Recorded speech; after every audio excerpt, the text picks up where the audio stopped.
Welcome to episode 48 of the 24-Hour Hustle Show, and today we got special guest, Friendly Neighborhood Filmmaker, Willy James.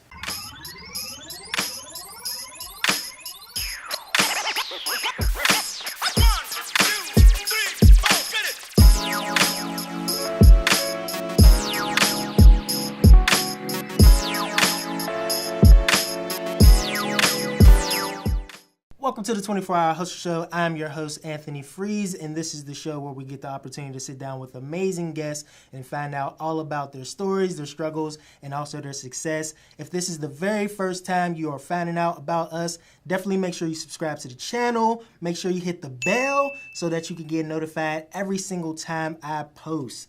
But today we got special guest Willy James on here. Also, he informed me that a special number about the number 48, this is actually double of 24 hours, which is a fun little fact I thought was pretty cool. I wanted to throw that out there. We have to go 2 times as hard. Absolutely. I like that. I like that. We're going to go 2 times as hard for sure. So definitely seen a lot of your work. I definitely admire the things that you're doing as a filmmaker, as a documentary of Pittsburgh. You definitely have been covering a lot of things in Pittsburgh. If people aren't on your fan page or business page on Facebook, they definitely should get on there ASAP because you're doing a lot of great things, and definitely glad to have you on the show to be able to have a great conversation, find out about why you are doing the things that you're doing, and hopefully be able to share some good information with the audience. So welcome to the show. Oh, thank you for having me on the show. Like, this is a super cool podcast, and the fact that you video every single episode, that's what I think is super dope. Mm-hmm. And like I've been an early subscriber. I've been paying attention. You had all my friends on. I'm like, when do I get my chance? When do I get my chance? Right? That's true. That's true. Who are some of those people that may have been on that you've seen? Oh, you had my friend Natalie Bensavenga on here, which is she's out from the Post Gazette. I love Natalie. She says hello. Yeah, she's awesome. Instagram. And Sharice was on here. And just a whole load of people. I was like, I know all these people.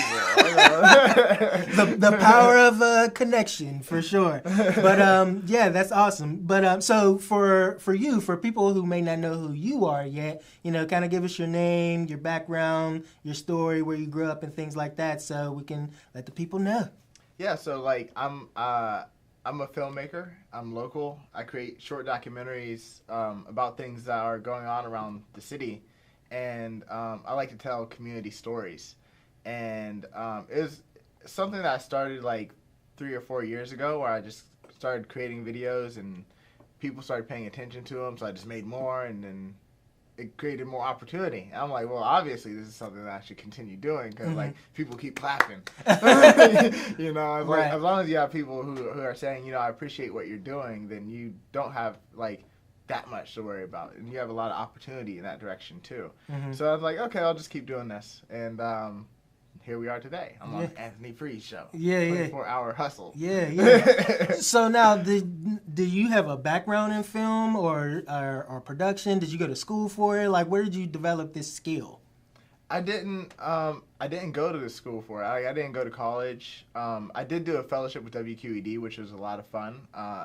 And I think one of the things that really highlights, there's certain things that you could easily miss when you go that untraditional route. And one of the things I remember is with my fellowship with WQED, there's one of the producers there, Paul Ruggieri, and he has like 30 Emmys. It's like a ridiculous amount of Emmys. He was saying how, okay, this is how you put the camera on the tripod. And I was like, in the back of my head, I know how to put a camera on a tripod. Like, come on. And then like he used the screw underneath. And then it like blew my mind, because while I was doing this, I was putting the camera on. You was thinking that it would just screw on. Yeah, I was like, why isn't this like working out the way I want it to? And that's why. So you didn't learn that until I got to WQED, which is like, I think that kind of highlights, like, you can learn a lot by going the traditional route, but also when you just go out and do it, you end up learning things in a different way. Yeah, absolutely. Learning by experience, about getting out there in the field, for sure. Yeah. So tell us a little bit about your story, like where you from, how you grew up, what are maybe some of the things that influenced you to maybe take this film route? What were some of the things that inspired you to get to this point? I grew up, so I'm from Pittsburgh. I'm from the north side, and I grew up in the state of Indiana. And I had I would consider like a pretty sheltered upbringing in a way. My parents were very protective of me, and they cared for me, and they wanted to make sure that I got my head on right. Because you don't want to. There's like a lot of knuckleheads in school, right? So it's like you don't want to be, you just want to make sure you're on the right path. And so one of the things I always love to do is like I love to watch TV. I love to watch movies. I love Disney Channel and Nickelodeon and Cartoon Network. And one of the things that I remember is like I always thought I want to be featured on that. Like I want to be on a TV show where people can actually watch me. Like I watched That's So Raven because I love that show. That was such a great show. And I saw.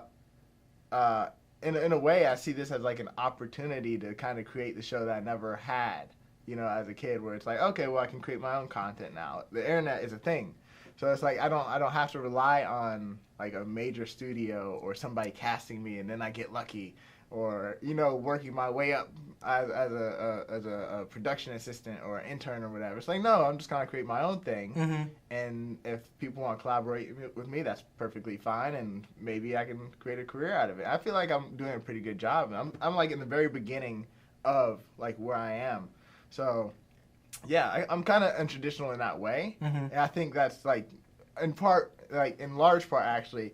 My father, he's always been like, you go out there, you do your own thing, be an entrepreneur, don't work for somebody else, so, and that's been instilled in me, so I'm just like, I just stay on that route. Right. So was your father an entrepreneur or have his own business or anything like that?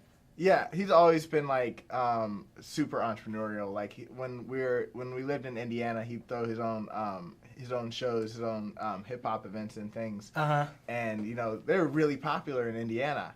And then when they moved back to Pittsburgh, they created the Allegheny City Historic Gallery, which is a North Side gallery. And we had it on East Ohio Street, and I used to manage the PR for it as well. And we had to have like journalists and newscasters and things like that come through. And Mr. Rooney was a big fan of the which is owner of the Steelers.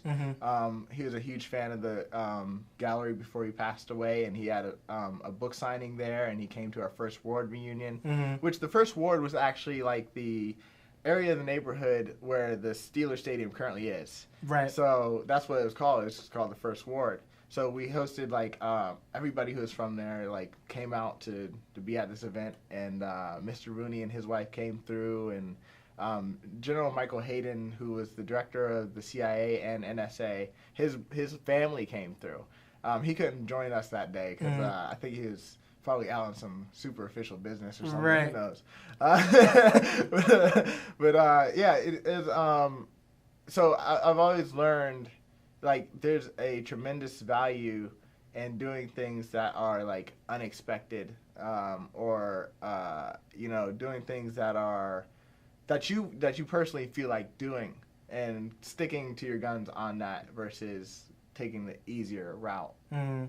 That's awesome. So who were maybe some people that maybe motivated you or inspired you? Were anybody that were in this line of work that maybe inspired you to get into the film route and do media and things like that? I have a huge list of people who are like influential, and hopefully I can think of a lot of them off the top of my head. So like I love Seth Godin and his philosophy and the different things that he talks about of like having heroes versus mentors.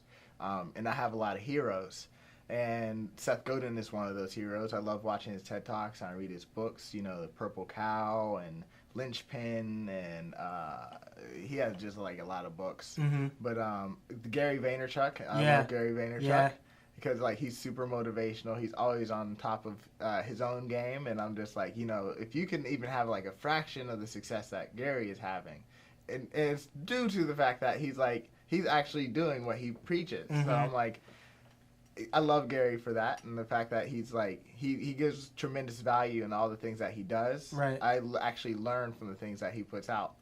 Although sometimes he's a little much. He's just like really over the top. So I'm like, sometimes I gotta take my break and it's like, okay, I'm not just gonna consume this content right now.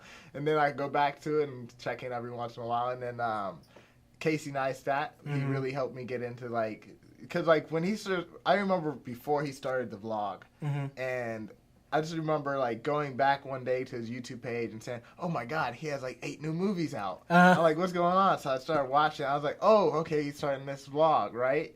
And I was like, these are like really well produced, pieces of content. Like I didn't understand how he was doing it. I was tuning in every single day, like, okay, he hasn't dropped the ball yet. He's still going. Yeah. How in the world is he telling stories in this interesting way? And and he really highlighted New York's culture really well, and that's not something that he's always credited with, but I think he really did that, and he had this great lifestyle. It's like definitely lifestyle porn, because you get to see, oh wow, he's so free, like he has a family, but somehow he still has like this like young lifestyle to him, where he's like he has his boosted board, he's skating around town, and he has drones, and all his friends are famous, and it's like that is like a lot to look up to, when you see that. I'm like, there's certain things that I could be doing that I could definitely up my game on, watching things like that make me think, I have a lot of things I can improve. So I try to watch people who make me want to be better, and he is definitely one of those people. And there's a huge list of people who I feel like I couldn't be on the path I am right now were it not for them. Like you have my parents, and then you have like some of the teachers I had growing up. I still remember my band instructor from my freshman year of high school, which was in Indiana. And then when I moved back, I went to online school. But I remember the band instructor really well, because like he's like struck me as such a loving guy. He really cared about like actually getting the performance right, and he was a little bit of a perfectionist, so he'd have us play it over and over and over and over. Right. And like I admire people who have that amount of perfectionism and wanting that for their work. So I can't think of all of them off the top of my head, but I'm like, that's a pretty solid list of people right there. Yeah, that's awesome. And I feel like what you said, based upon Casey Neistat and how he documented and doing that for New York, I feel like you are working on doing something similar with Vicksburg, and I feel like you do a really good job of that by going out to different events and venues and kind of document it and doing it from your perspective behind your lens. And I feel like you do a really good job of that. And not only that, you do one of my favorite things and that is you do it consistently. You put out a lot of things on your Facebook fan page, and you put out a lot of great content, and you do it consistently, and I can tell you're passionate about it. So whenever you officially got to when you got to the point where you made your first post and you made your first video, what was actually your very first video that you put out into the world on like Facebook or YouTube, and what was like the first thing that you worked on?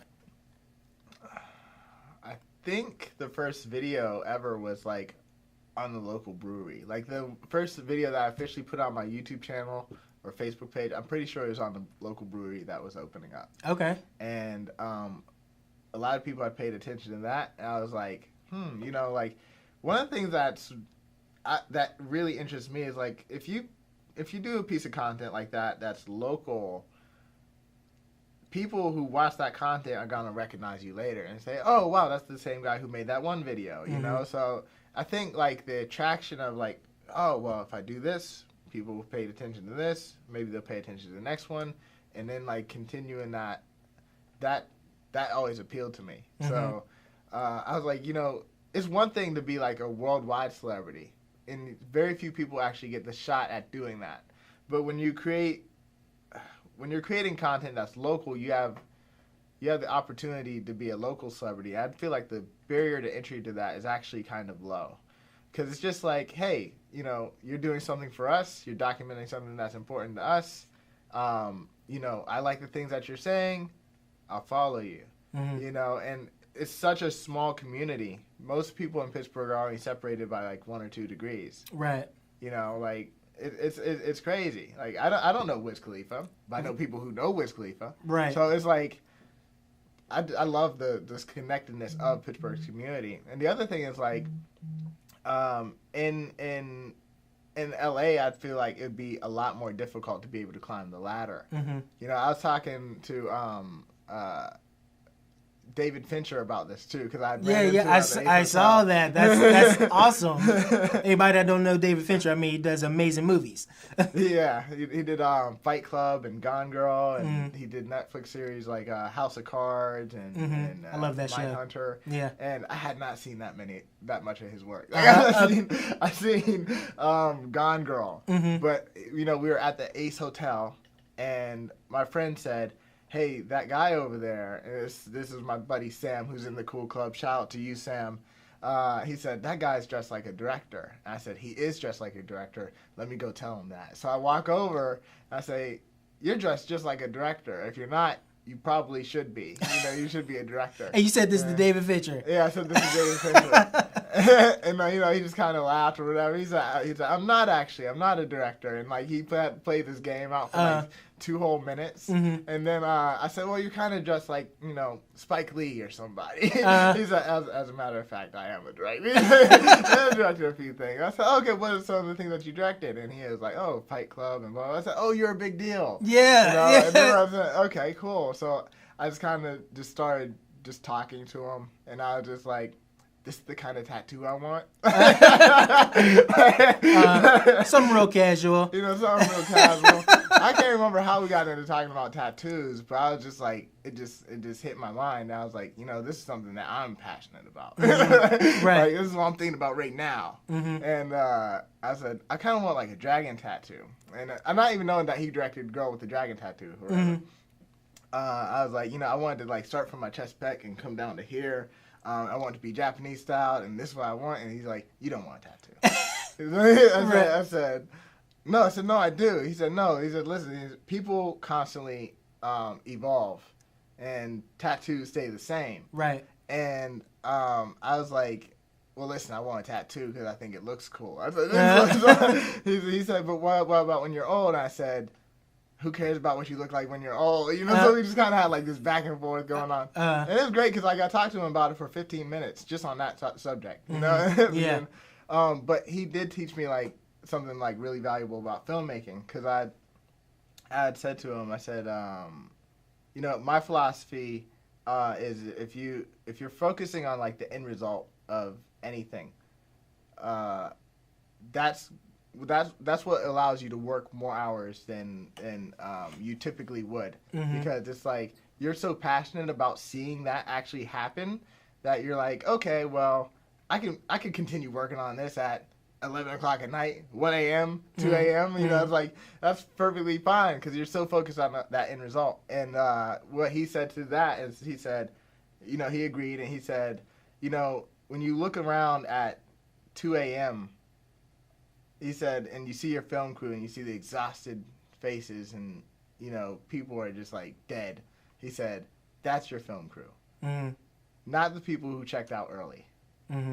So that's going to stick with me for a long time because that came from David Fincher of all people. Right. He's highly experienced in this. Yeah. So I'm pretty sure he knows what he's talking about. Exactly. But yeah, that's awesome. So whenever you did get into this process of, you know, putting out content consistently and documenting all these different things happening in the city of Pittsburgh, from like, you know, the furries coming in town to doing the brewery and going to, you know, barbecue events and just all the different things that go on in the city of Pittsburgh.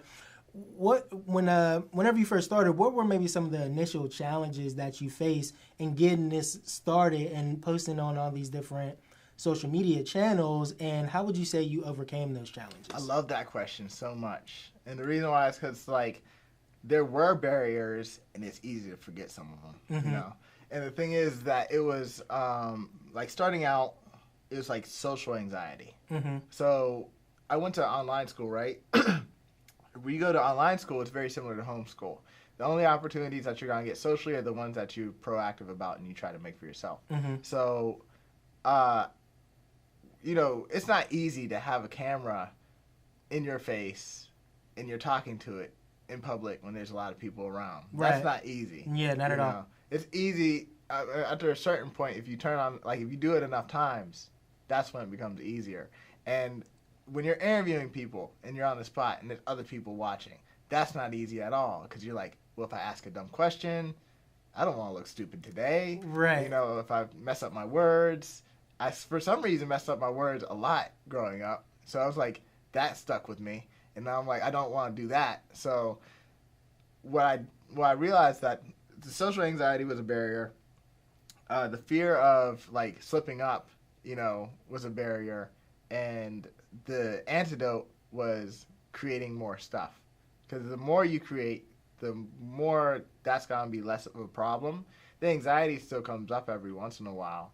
But sometimes it's not there. And it's something that doesn't need to be fixated on either. You just kind of know, how the dance goes, you know, and I'm feeling much, much, much more confident than I did when I first started. You know, in the first video, it's like, oh, I don't know what I'm doing. Like, what if this video sucks? What if I did all this for nothing? And now I'm just like, well, let's just create something and see what happens, you know, because something great can happen. I feel like that mindset can only happen if you're doing it enough times. Also, if you see other people do it. So by watching Casey Neistat and everybody else, it's kind of like, well, they don't seem to have the same worries. So if I have these worries and they don't seem to have these worries and they're successful at what they're doing, maybe these worries aren't helping me. So I just kind of moved past those. Okay. That's definitely a lot of good advice in there for sure. I would not have known that you struggle with that at all because from what I've seen, you do a lot of great work. You speak very clearly. You ask a lot of good questions. It looks like you walk, and correct me if I'm wrong, it looks like you randomly walk up to people and ask them questions. Another video I think I saw was the Pittsburgh dating scene, and there was like a lot of different people featured in that, and you would ask them questions. What was that process like whenever you would be out and about doing your documentary or you're doing like a specific theme and you're asking people questions? What's that like? How are people engaging with that? Are people like, no, I don't want to be on camera or answer anything? Or how are people just responding to that? Yeah, I mean, I think here's what I suspect. If I continue shooting more Ask Pittsburgh episodes, which I've only shot 3 so far, more and more people are going to be like, oh, I've seen this series. I'm going to, I'll do this. And that, because I've experienced that with my other videos. But starting out, like, people don't know what it is. They don't know who I am. I'm just one guy, and I'm with the camera. I'm holding it up. My arm's killing me.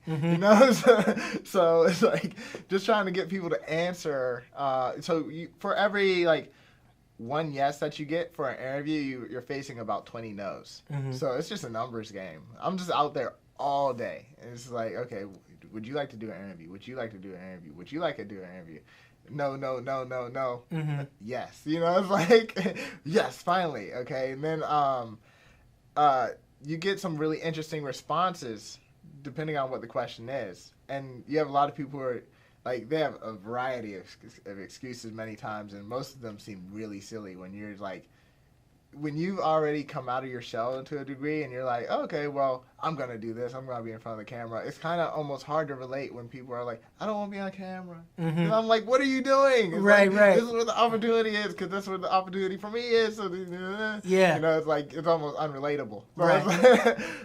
So when people get shy, I try to comfort them as much as possible. And then sometimes they're still reluctant, and then it's like, okay, well, they don't want to do the interview, on to the next one, But, yeah, there's still a lot of hesitation. But I suspect that once people see what the theme of the show is going to be on a wider scale, that's when they're going to say, oh, Ask Pittsburgh. I've seen that. Yeah. In my coffee shop. I've seen that at the bar. It's playing on the screen or whatever. It's like I want to be able to expand it even more and also just make it more prevalent online as well. Because I feel like it's really just getting started. Every single episode that was produced so far has got a terrific amount of engagement online, but also in person. Because I had my first film screening the other night, and that was at Pittsburgh Filmmakers. They have a series called Film Kitchen. Shout out to you, Matt Day, for having me be a part of it. It's a great experience, and basically.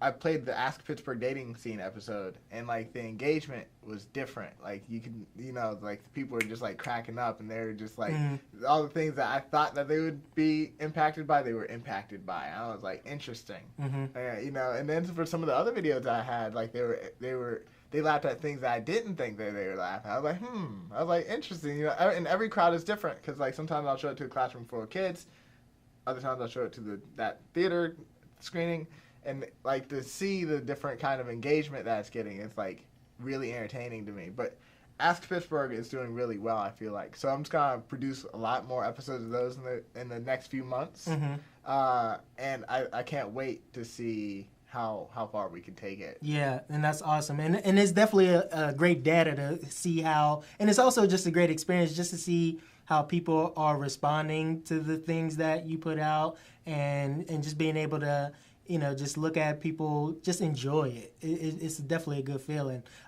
So with all the things that you do come out with and all the different, you know, with the Ask Pittsburgh, and I think I recently saw you do like a pilot of doing maybe like a News Tuesday or something like that. How have you been coming up with maybe some of the different themes or ideas that you want to put out as maybe as far as content goes? And maybe what are maybe some other ideas that you may have in the future? Yeah, so like, often it's like a gut feeling where it's just like, this seems like it would do really well. This seems like something that I'm capable of doing, and I think when you know your audience in a way, you start to understand, okay, this is what they respond to, this is what they don't respond to.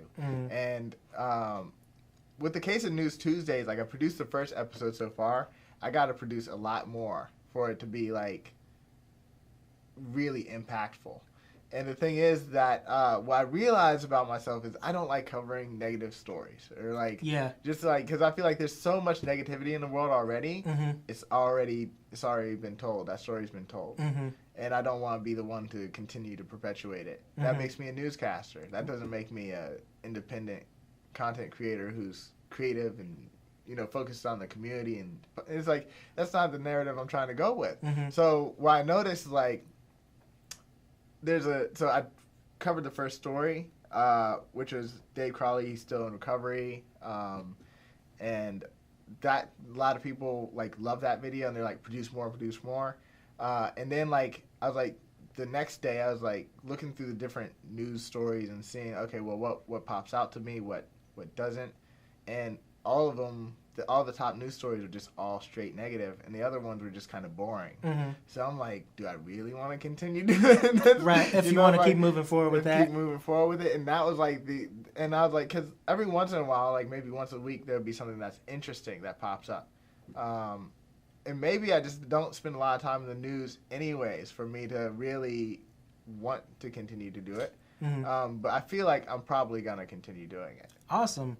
Well, actually, I think that may lead into so one of the things that I'm starting that's new is the question of the day. And I think based off what you just said, and we kind of went over this earlier, of, you know, what would be something that would be really good for people to ask questions on. And one of the things I talked about was a question that I actually received is somebody asking if they should move forward or if they should pull back. And I feel like some of the things that you said hinted at that a little bit. So let's kind of talk about that some more. So this is actually the very first question of the day that we're actually doing. This is kind of our little test pilot run.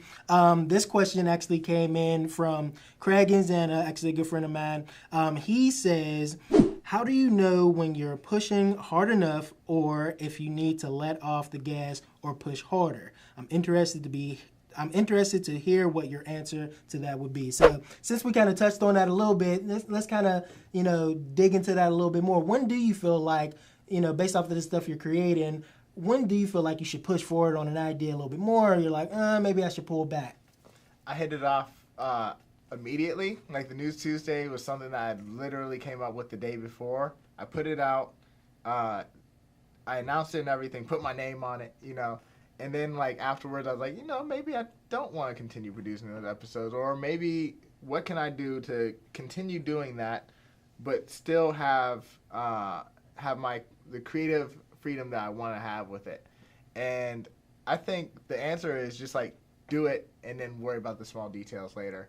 Although you can't do that with every project. Right. But I have a whole bunch of small projects. So when you have a whole bunch of small projects, you know, the little minor details don't always hold so much weight over you, you know? So it's like, I would say just create stuff, and then if you don't like it, don't do it. Right. And I would say for me, Craig, so let's see.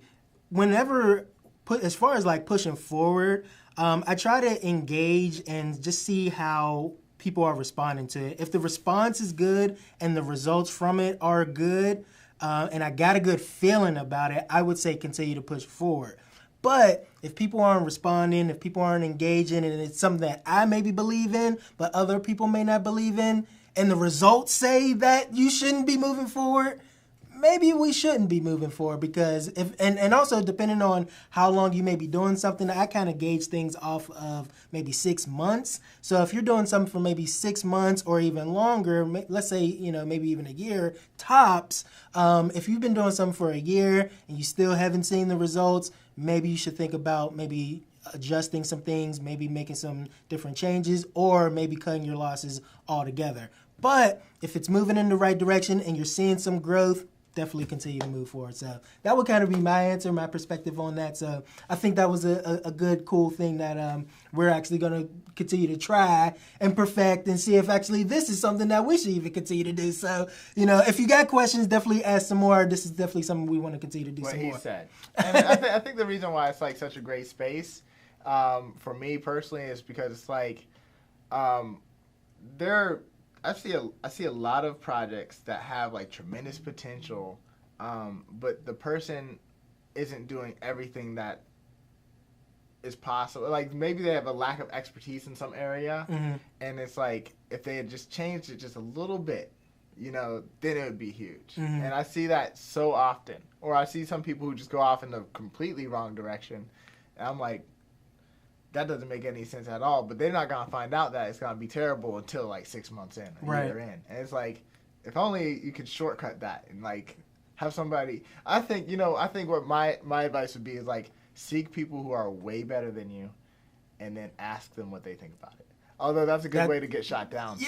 But still. Hopefully you're in good. Hopefully you're in good with them. But no, that's definitely good. Just ask people who I know. For me, I definitely find it valuable to have mentors and people who are in life where I want to be. So if they have already blazed the trail that I'm trying to walk down as well, asking them what they think about this, or am I going in the right direction? Should I continue to move down this path? Or, and just kind of get in their insight based off their experience and just go from there. Yeah, and Craig, I'd say also like if one general rule in life is like don't follow the advice of people you wouldn't trade places with. Because if you're willing to trade places with them, then listen to their advice because they got there. Right. And if not, don't listen to them. So choose who you're listening to carefully. Absolutely. That's some really good advice. That's good insight for sure. I like this concept. I think we're going to do some more of these questions. If you got questions, put them in the comments. So moving in forward a little bit more. So where do you see yourself going with everything that you're doing in the future? And let's say the next 2 to 5 years, what's the big goal? What's the big picture you see this going? I love that question because I already had the answer for it. Okay. I've had people ask me it before. I plan on doing exactly what I'm doing now, except bigger. Okay. Bigger, more scaled up, more suited to the needs of the community. Finding ways to be engaging, and also that in a way that people still get value from it. Because it's like there's a lot of mindless entertainment. I want it to be like at least like helpful and when it comes to Pittsburgh's culture and tourism, and like when people say Pittsburgh, I want them to think of the videos that they saw on YouTube, and I want them to be good. Absolutely. Well, that's good stuff for sure. And then and one of the things that you also do, I don't know if you want to do more of this, is you actually had some speaking engagements before as well. Anything like that you see in the future? Do you want to do more of that? Do you want to maybe pull back? I don't know. What do you see that like in the future? Absolutely. So I love public speaking. I didn't initially, like when it came to like middle school. You gotta go up into front of the class and present something that you're not passionate about, and also a lot of social anxiety back then too. but now it's like it's easier to talk about things when you're excited about them, when you actually want to do something. And since I'm already fired up about it, I'm like, I might as well just talk to a whole bunch of people at once. That's the most convenient way of like, I think getting a message out is just like having a whole bunch of people crowd around you while you talk about it, versus going each individual and then like the full picture not being able to be broadcast. So I was like, public speaking is one of the things I had to get over and say, okay, well, I have to be able to do that. Otherwise, I could just forget everything that I'm doing right now, because there's a certain amount of compromise you have to give. And it's like, if you want to be this successful, what do you have to be? Who's the person that you have to become? And the answer was, for me, okay, you have to be okay with doing as many podcast episodes as possible. You have to be okay with doing interviews with the Post-Gazette. You have to be okay with doing public speaking engagements and going out and speaking to classrooms and everything else. So it's like, that's what my compromises were, and I actually feel comfortable with those decisions. So public speaking is awesome. Yeah. I love it. Yeah, that is awesome. And also, one of the things that we had talked about earlier was you said you had some social anxiety and things like that. And one of the things that I would say is help you tremendously is just being in front of the camera, being able to speak in front of the camera and be comfortable with it, and also share yourself in an authentic way that people can connect and also relate to as well. Because for somebody that may be watching right now and also maybe want to get in front of the camera and do all these document things and create videos, and they hear your story of you having social anxiety that they may not have known about previously, if they feel the same way, and they may look at you and say, man, if Willy can do it, I can do it too. So I think that's definitely a really good message, and just being able to share your story of how you've overcome that, I definitely feel like you're definitely on a great path. Continue to do what you're doing. It's definitely making an impact for sure. And that's exactly why I'm saying everything that I am. Like, it'd be super easy for me to say, no, I don't have social anxiety. That never comes up. I'm confident all the time. I'm always at 100. Right. Where you at? Exactly. But it's more. I feel like it's easier to connect with people when they're being truthful. How can I expect people to be truthful in front of me when I'm interviewing them if I can't be truthful when I'm being interviewed or when they're asking me questions? You know, so that's why it's like, okay, well, I might as well just say this is what's on top of my mind. Also, it makes it easy because, like, you always have, like, a solid story because you're always telling the truth. Right, exactly. So you don't got to make something up. Exactly, and that's the reason, like, even with the newsletter that I launched recently, which you can subscribe to at pittsburghcool.club, and hopefully, like, we have, like, a link in the descriptions. Oh, yeah, all that'll be in there. I'm going to take care of you. Cool. So in the newsletter, like, even the kind of the style of writing that I have is very much similar just to the way that I speak, the way that I'm thinking. And it's also, like, very untraditional in this way because, like, it's like you're talking to a neighbor or you're talking to a friend, and they said, oh, well, you know, this is what I heard about the local coffee shop or blah, blah, blah. It may not be true, but this is what I heard. You know, you're hearing something that is, like, it feels personal. And it's something that's honest, and it's from Willy. They know who's speaking. I feel like that's a genuine way of, like, creating my brand, because I want to create it from myself outward, versus saying, oh, well, that's what's worked for other people, I'm going to copy that. And then it's like, it's better to just own your own story. Absolutely. And I totally agree with that 100%. You yourself definitely come through in the work that you're doing, and as it continues to expand, and based off the newsletter and things like that, and some of the things that I've seen you write in your posts, it's almost as if when you're reading it, you can hear, like, that's Willy James.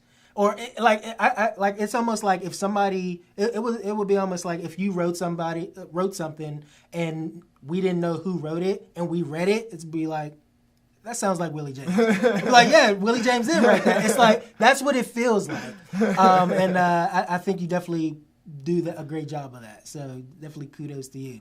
I appreciate you saying that, by the way. Yeah, absolutely. You have your own unique voice, and like I said, it truly, like from the way you edit, from the way you put specific things in, like you can tell like that's your style. And it comes off very authentic, comes off very genuine. That's why I like a lot of things that you do, because not a lot of people do it the way you do it. So it's definitely good for sure. As we get closer to wrapping up, where would be the best place for people to connect with you? And if they want to chat or if they had questions, where would the best place for people to connect with you? I'd say the best place for people to connect with me is pittsburghcool.club. That is the URL. Mm-hmm. It's unique, it's different, and that's going to be where you can subscribe to the newsletter, and you can shoot me an email, and you can join the Facebook group. I made sure all that is just right there on that page, and hopefully you get to learn more about the neighborhood, connect with the culture. You're going to get to see Anthony Freeze on my next newsletter, which is dropping in 1 hour, but you're not going to see that. If you go into the archive of the blog posts, you'll be able to see that. Right. But yeah, that's where you can connect with me, or my Facebook page. So on my Facebook page, I'm just Willy James. It's Willy with a Y. So like Willy Wonka, Willy James. And on Instagram, I'm Willy James _. Underscore is at the end. Gotcha. Yeah. Awesome. Well, that's good stuff. And then lastly, what is a 24-hour challenge that you would propose to the audience that they can actually take action on within the next 24 hours? Because you laid down a lot of good information as far as overcoming some of your fears, getting comfortable in front of the camera. Maybe it can be, picking up a camera if somebody wants to get out there and document, whatever, maybe a tip or whatever it may be. What's a good challenge that you would propose to the audience? That idea that you've had in your head that you've been thinking about, I want you to put it down on paper. If you already have it down on paper, I want you to take the next step that's required for you to actually accomplish that specific goal. Because they say if you don't have the idea that's written on paper, it's not a goal, it's just a dream. And you want to have goals. You don't want to have things that are just like floating out there in the ether, because a lot of people have ideas. You want to actually have accomplishments. Absolutely. Well, I definitely appreciate you coming on to the show. I definitely appreciate the conversation. Definitely got a lot out of this for sure. For myself personally, I definitely added a lot of value to me. Hope it added a lot of value to the people watching right now. And, for the people that may not have known about you beforehand, hopefully they definitely connect with you on your Cool Club newsletter, and maybe they check out your YouTube channel, and definitely all the things that you're doing. Like I said, you're definitely doing a lot of great things, so I definitely appreciate you being on the show. Yeah, I appreciate that. And keep in mind, the Cool Club is something that I want you to be a part of. Like, Anthony, I want you to be a part of the Cool Club. Are you Yeah, I'm a part of it. Okay.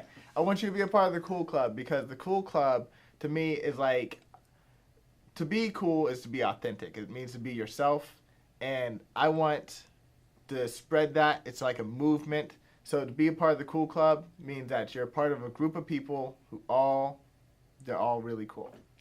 Well, that's awesome. That's awesome. No pun intended. Or maybe it was. But no, that's awesome. So yeah. So now that we know what Willy does with his 24 hours, we definitely want to know what you do with your 24 hours. Definitely make sure you comment down below if you got any questions at all for either me or Willy. Or if you accepted that 24-hour challenge, let us know how that goes for you. If you do write down that goal, take a picture of it, put it up on Instagram, use the hashtag 24HourHustle so we can check it out. Definitely, we want to connect, we want to engage with you as well, and just so we can get this community building up some more. So definitely make sure you share this video, like it, subscribe, and we will see you on the next episode.